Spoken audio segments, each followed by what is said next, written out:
Hello future doctor, कैसे हैं आप लोग? चलिए आज का हम लेक्चर स्टार्ट करते हैं। सबसे पहले आपको हम क्वेश्चन नंबर 20 तक आपको हम पिछले वीडियो में बता चुके हैं। अब हम 21 से चालू करेंगे। 33 साल का पूरा क्वेश्चन हम पूरा एक्सप्लेन के साथ आपको बता रहे हैं, बिल्कुल पूरा एक्सप्लेनेशन के साथ। तो आप जहाँ भी हो, जिस भी ख्याल में खोए हो, उस ख्याल से बाहर निकल के थोड़ा क्वेश्चन की तरफ आ जाओ भाई, क्योंकि इस बार भी सिलेक्शन नहीं हो पाया तो सोच लेना। इसलिए सेलेक्ट हो जाओ, फिर जो भी समझ करना है करते रहना, कोई दिक्कत नहीं, कोई नहीं रोकेगा आपको। तो चलिए इस बार शुरू करते हैं। सबसे पहला क्वेश्चन 21, जो कि 2011 में पूछा गया क्वेश्चन है। इससे पहले वाला क्वेश्चन हम आपको पिछले वीडियो में बता चुके हैं, जो कि आपको प्ले लिस्ट में मिल जाएगा। प्ले लिस्ट में मेरा चैनल ओपन कीजिए और प्ले लिस्ट में जाइए, सारा का सारा वीडियो मिल जाएगा। तो चलिए शुरू करते हैं, स्टार्ट करते हैं। In eubacteria a cellular component that resemble to eukaryotic cell. ऐसा कौन यूबैक्टीरिया में जो सेलुलर सेलुलर कंपाउंड जो रिजेंबल करता है यूकैरियोटिक? प्लाज्मा में, सिंपल प्लाज्मा में। और देखिए nucleus, ribosome, other other component जो देखिए nucleus, ribosome, cell cell wall, little difference है इसमें, लिटिल डिफरेंस डिफरेंस होता है, जो कि रिजेंबल नहीं करता है, पूरा पूरी रिजेंबल नहीं करता है, लिटिल डिफरेंस होता है इस सब में। इसलिए ये सब स्ट्रक्चर और ऑर्गेनाइजेशन ऑर्गेनाइजेशन वाइज ये सब लिटिल डिफरेंस पाया जाता है इस सब में, न्यूक्लियस, राइबोसोम और सेल वॉल, यू बैक्टीरिया और यूकैरियोटिक सेल में थोड़ा सा लिटिल डिफरेंस है। रिजेंबल करता है कौन? Plasma membrane. Plasma membrane is right answer. 21 हो गया। देखिए 22 नंबर क्वेश्चन आपको हम डिस्कस कर रहे हैं अब। 22 नंबर क्वेश्चन, जो कि 2010 में पूछा गया। 2010 में पूछा गया, some hyperthermophilic organism that grow in highly acidic pH habit belong to the two groups. ऐसा कौन ग्रुप, टू ग्रुप है जो हाईली एसिडिक पीएच में भी पाया जाता है, जो पीएच के मान 2 में भी पाया जाता है, हाईली एसिडिक होता है जो कि पीएच 2, उसमें भी ये ऑर्गेनिज्म सर्वाइव कर लेता है। तो ये है यू बैक्टीरिया एंड आर्किबैक्टीरिया। कौन ऐसा टू ग्रुप है? टू ग्रुप कौन है? यू बैक्टीरिया और आर्की बैक्टीरिया। यू बैक्टीरिया और आर्की बैक्टीरिया। देखिए ये सर्वाइव सल्फर स्प्रिंग में भी सर्वाइव कर लेता है आर्की बैक्टीरिया, जिसे एंशियंट बैक्टीरिया कहते हैं। यू बैक्टीरिया ट्रू बैक्टीरिया कहते हैं, ट्रू बैक्टीरिया। और इसमें एक मज़ेदार, ट्रू बैक्टीरिया के पास भी एक्स्ट्रा एक्स्ट्रा फीचर होता है। सम यू बैक्टीरिया में, सम यू बैक्टीरिया में living under the most hostile condition में, eubacteria most hostile condition like, hostile condition में भी पाया जाता है। हॉस्टाइल कंडीशन लाइक जैसे हॉट स्प्रिंग, ये भी हॉट स्प्रिंग में पाया जाता है। सल्फर स्प्रिंग, कोल्ड स्प्रिंग, जैसे यहाँ पे स्नो वाले एरिया में भी पाया जाता है। ये सोचिए यू बैक्टीरिया, इसमें भी ये दोनों एक दूसरे के साथ रिजेंबल करता है, बस कुछ थोड़ा सा डिफरेंस होगा, लेकिन ये भी सर्वाइव कर लेता है, यू बैक्टीरिया आर की बैक्टीरिया। तो चलिए ये आंसर करेक्ट हो जाएगा। साइनो बैक्टीरिया ये सब नहीं है, नहीं सर्वाइव कर पाएगा। इसमें क्यों सर्वाइव कर लेता है? क्योंकि इसके पास extra type of cell structure पाया जाता है, सेल मेम्ब्रेन, मतलब कुछ एक्स्ट्रा फीचर है इसमें, जिसके कारण यह सर्वाइव कर लेता है। तो क्या हो जाएगा आंसर? आंसर 22 का आंसर हो जाएगा ए। चलिए नेक्स्ट क्वेश्चन की तरफ चलते हैं। अब इसमें क्या बोल रहा है, देखिए पूरा क्वेश्चन दिखाते हैं हमें आंसर, जो कि 2010 में पूछा गया क्वेश्चन है। चलिए बहुत इंटरेस्टिंग क्वेश्चन है, 2010 में पूछा गया है। Select the correct combination of the statement 1 से 4 तक regarding to characteristics of the certain organism. मतलब ये इस ऑर्गेनिज्म में कौन ऐसा कॉम्बिनेशन है जो बिल्कुल सही है? मिथुनोजेंस आर आर्की बैक्टीरिया, ये तो आप पढ़े हैं, बिल्कुल सही। पिछले हम आपको इसलिए बोल रहे हैं, पिछले सारे क्वेश्चन में डिस्कस किया हुआ है आर्की बैक्टीरिया के बारे में, इतना डिस्कस कर दिए हैं कि आपको मतलब आर्की बैक्टीरिया पढ़ने की जरूरत ही नहीं है, आपको पूरा पूरी हो जाएगा एकदम exactly. Methanogens are archaebacteria which produce methane in marsh area. Marsh area में बिल्कुल सही है, मार्स एरिया में ये मीथेन गैस का प्रोडक्शन करता है। आर्की बैक्टीरिया का ग्रुप है ये मिथेनोजेंस बैक्टीरिया, मीथेन गैस का प्रोडक्शन करता है मार्स एरिया में, बिल्कुल सही आंसर है।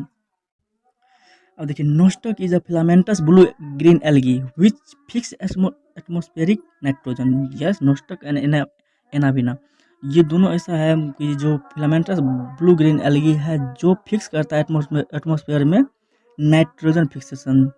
यस, ये भी बिल्कुल सही है। Chemosynthetic autotroph bacteria synthesize cellulose from glucose. ये देखिए क्या बोल दे भाई साहब ने, देखिए ये बिल्कुल गलत आंसर है, गलत है। ये क्या करता है? कीमोसिंथेटिक बैक्टीरिया यून, जो कि कीमोसिंथेटिक बैक्टीरिया ऑक्साइड करता है इनऑर्गेनिक वेरियस वेरियस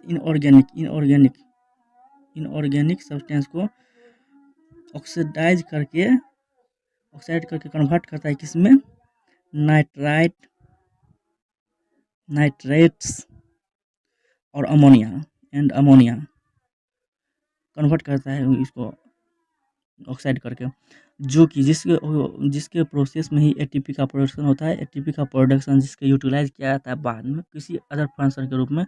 एटीपी जानते हैं एनर्जी का बंडल है, तो एटीपी का उपयोग किया जाता है अदर फंक्शन के रूप में। मतलब वेरियस इनऑर्गेनिक सब्सटेंस को ऑक्सीडाइज करके नाइट्रेट्स और अमोनिया में कन्वर्ट करके जिस प्रोसेस में एटीपी का प्रोडक्शन होता है, और एटीपी का यूज नेक्स्ट फंक्शन के लिए किया जाता है। तो ये क्या कहता है, सिंथेसाइज सेलुलर फ्रॉम ग्लूकोज। ये बिल्कुल गलत है भाई, क्या कुछ भी। चलिए आप समझ गए हैं इसका मतलब ऑक्साइड करता है नाइट्रेट्स अमोनिया में, और जो कि एटीपी का प्रोडक्शन करता है। और तब नेक्स्ट क्वेश्चन देखिए। Next, mycoplasma a cell wall and can survive without oxygen.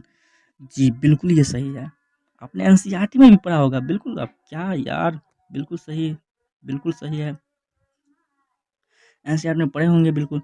Mycoplasma जिसके पास सेल वॉल कमी होता है, ये सेल वॉल की कमी होता है, और जो भी यहाँ ऑक्सीजन को भी सर्वाइव कर लेता है, बिना ऑक्सीजन विदाउट ऑक्सीजन सर्वाइव कर लेता है। तो चलिए कौन कौन ऑप्शन सही है ये छांट दीजिए इसको।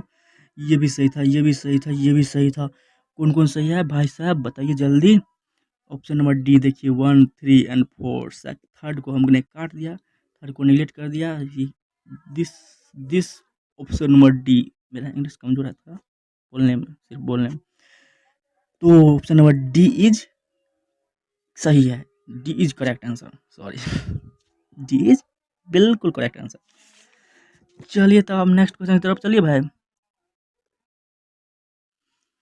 देखिए क्वेश्चन नंबर 24, जो कि 2008 में पूछा गया है। 2008 में पूछा गया है, bacterial leaf blight of rice is caused by species. किस स्पीसीज के द्वारा बैक्टीरियल लीफ ब्लाइट मतलब कॉज्ड किया जाता है? तो ऑप्शन नंबर सी, जेंथोमोनास के द्वारा कॉज्ड किया जाता है। जी बिल्कुल याद कर लीजिए, याद करें, मैं जो समझाने वाला हूँ बिल्कुल समझा रहे हैं आपको भाई, टेंशन मत लेना जब तक आपका एनकेवाई है। तो चलिए 20 नंबर 5 देखिए, 2008 का क्वेश्चन है। थर्मोकोकस, मिथेनोकोकस एंड मिथेनोबैक्टीरियम एग्जाम्पलीफाई ऑफ, क्या है एग्जाम्पलीफाई ऑफ आर्की बैक्टीरिया का मेंबर है। बैक्टीरिया आर्की बैक्टीरिया का मेंबर है। अब इसमें क्या कहता है, ये ऑप्शन दे दिया है, पता नहीं क्या ऑप्शन बना के देता है। कौन सा ऑप्शन इस आर्की बैक्टीरिया के रिलेटेड सही है? ऑप्शन नंबर से देखिए, ऑप्शन नंबर इसका कितना है, 25 नंबर क्वेश्चन है। ऑप्शन नंबर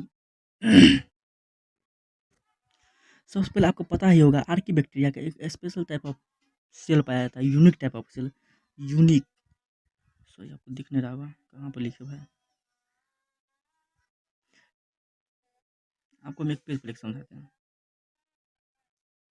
आर्की बैक्टीरिया में क्या होता है, एक आर्की बैक्टीरिया में यूनिक, UNI,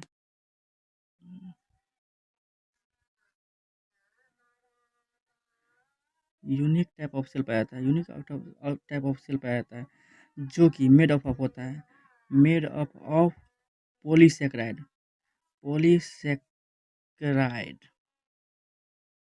पॉलीसेक्राइड से बना, पॉलीसेक्राइड और प्रोटीन से बनाता है, प्रोटीन से बना होता है पॉलीसेक्राइड और प्रोटीन, जो कि closely resemble to eukaryotic cell in mechanism of protein synthesis. Protein synthesis में क्लोजली रिजेंबल होता है प्रोटीन सिंथेसिस, मतलब यूकैरियोटिक सेल्स से।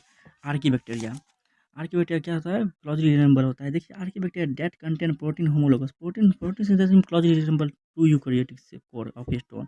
इसमें देखिए लेक, इसमें हिस्टोन ही लेक कर दिया भाई, मतलब थोड़ा सा अंतर है, लेकिन हिस्टोन ही लेक करना कोई मतलब नहीं है। तो option number C is correct answer. Option number C, archaebacteria closely resemble है टू प्रोटीन सिंथेसिस होमोलोगस है यूकैरियोटिक से, मतलब हिस्टोन कोर बनाने में। Protein synthesis to protein homologous मतलब कंटेंट प्रोटीन होमोलोगस, आपको समझ में आ गया होगा।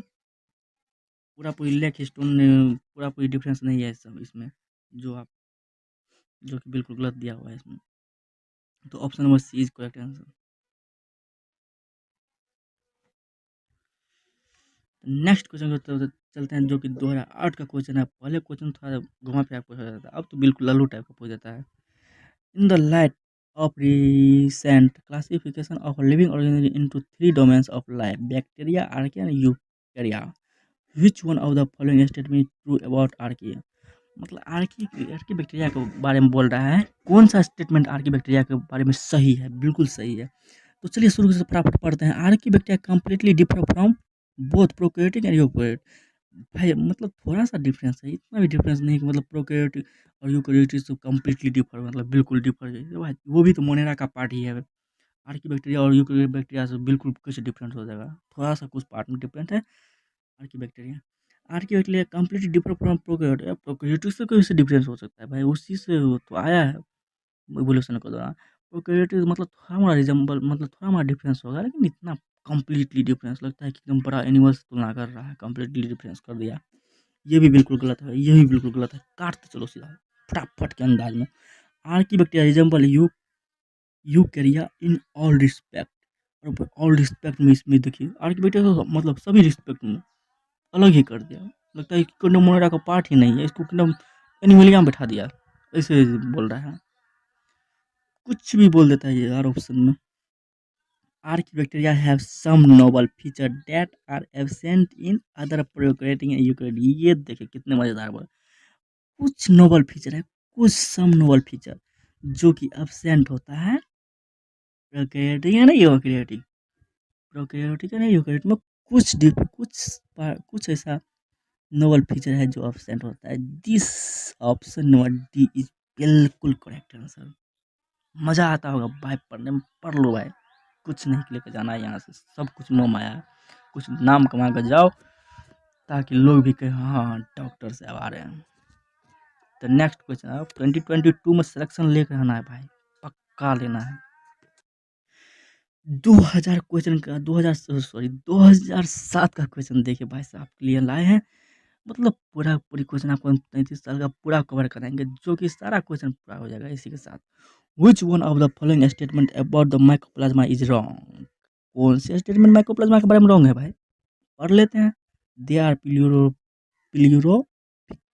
क्या है, प्लियोमोर्फिक, सॉरी भाई, प्लियोमोर्फिक।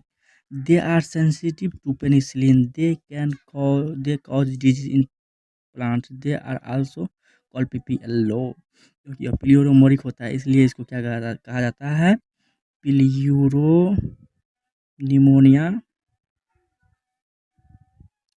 Like organism.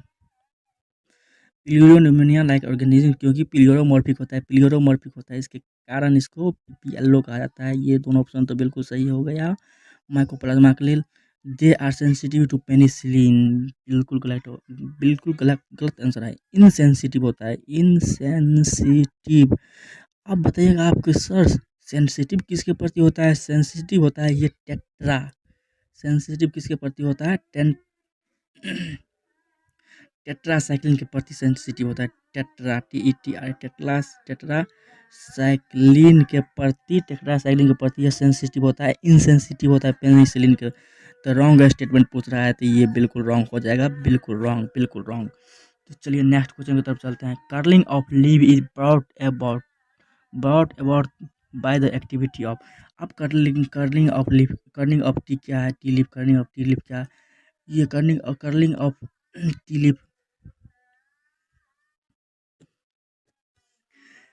Curling of T leaf क्या है भाई? इसको प्रोसेस, ये प्रोसेस है। देखिए आप जो चाय पीते हैं तो एक्स्ट्रा फ्लेवर आता है चाय में, वो इसी बैक्टीरिया का कारण होता है भाई।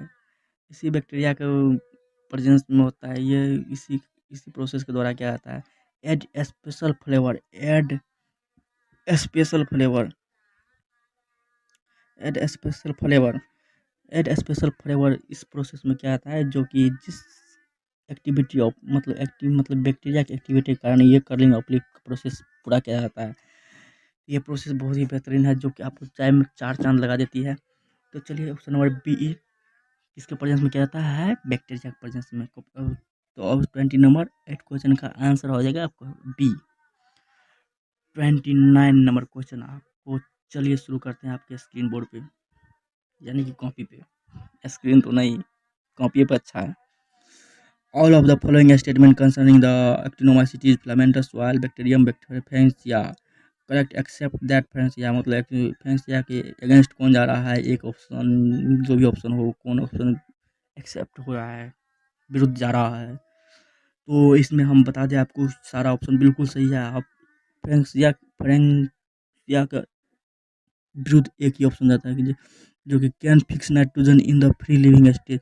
भाई यह फ्री लिविंग स्टेट में फिक्स ही नहीं कर सकता है नाइट्रोजन को, नाइट्रोजन फिक्सेशन ये फ्री लिविंग स्टेट में नहीं करता है, इसलिए कैन नॉट होना चाहिए यहाँ पे। ये ऑप्शन बिल्कुल सही है, गलत होने के बावजूद भी एक्सेप्ट बोल रहे हैं, तो गलत होने के बावजूद भी ये सही है। आप बाकी सब ऑप्शन पढ़ लीजिए अच्छा से, बिल्कुल आपको काम आएगी, बिल्कुल सही है, बिल्कुल सही ऑप्शन है। तो चलिए नेक्स्ट क्वेश्चन की तरफ चलते हैं। For the rating of jute the fermenting microbes used is, कौन सा ऐसा माइक्रोब्स को यूज किया जाता है रेटिंग ऑफ जूट क्या है? अब रेटिंग ऑफ जूट क्या कहते हैं? रेटिंग ऑफ जूट क्या है? सेपरेटिंग फाइबर फाइबर अलग किया जाता है। जो आप देखे होंगे, गांव के होंगे तो आप पक्का जानते होंगे कि जूट का जब पौधा उगता है तो उसको नदी या नाला में सराया जाता है, ताकि वो सड़ने का काम कौन करता है, कौन से बैक्टीरिया करता है, आपको पता ही होगा। सड़ने का काम का प्रोसेस बैक्टीरिया के द्वारा होता है। जिस बैक्टीरिया का नाम है क्या है? जिस बैक्टीरिया का नाम है बैक्टीरिक एसिड बैक्टीरिया। ब्यूटेरिक एसिड का फॉर्मेशन करके वो जूट फाइबर का अलग किया जाता है, जूट फाइबर का अलग किया जाता है, और फाइबर को करके उसको रस्सी बनाता है, या रस्सी, जूट की रस्सी बनाया जाता है, रोप बनाया जाता है। और इसी के साथ हमारा इसका ऑप्शन नंबर 20 इस करेक्ट आंसर हो जाएगा। ब्यूटेरिक एसिड बैक्टीरिया जो कि अलग करता है जूट फाइबर को, जूट फाइबर को अलग करके उससे रस्सी उसी बनाया जाता है, बहुत सारा काम किया जाता होगा भाई। तो चलिए तो आप आज के लिए इतना ही। 30 क्वेश्चन डिस्कशन हो गया बायोलॉजिकल क्लासिफिकेशन का भाई। तो क्या करें, अब चैनल को सब्सक्राइब कर लीजिए। चैनल को सब्सक्राइब करने के बाद बेल आइकन जरूर प्रेस कर लीजिए। हम हर रोज़ आपको 10 क्वेश्चन का वीडियो, 10 से 15 क्वेश्चन का वीडियो लाते रहेंगे। नीट 2020 का पूरा एकदम 33 ईयर का क्वेश्चन पूरा एकदम डिस्कशन कर लेंगे अच्छा के साथ, पूरा बिल्कुल डिटेल के साथ।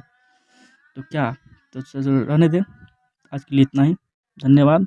सब्सक्राइब कर ले चैनल को, लाइक कर ले पक्का, और प्यारा सा कमेंट जरूर कर लीजिए। कमेंट जहाँ पे भी प्रॉब्लम हो तो कमेंट करके पूछ लीजिए हमको, हम आपको कमेंट में ज़रूर रिप्लाई करेंगे। तो धन्यवाद, कल मिलते हैं फिर अगले वीडियो के साथ।